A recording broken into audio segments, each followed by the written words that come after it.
Ayan guys, kasi umuulan na yung sa labas. So indoor walking lang tayo. Ayan, kaka-start lang natin.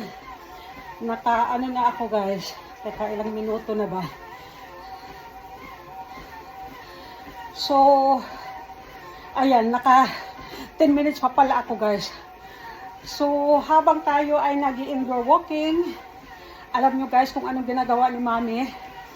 Ayan guys, nanonood ako kay Lalab DC at nanonood dito sa balita.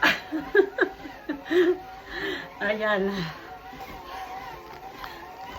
Alam nyo guys, ilang araw na to na tawag nito na panay ang ulan. Since Sunday pa ata, so Thursday na ngayon. So hindi na tayo nakapag-walking ng ilang araw.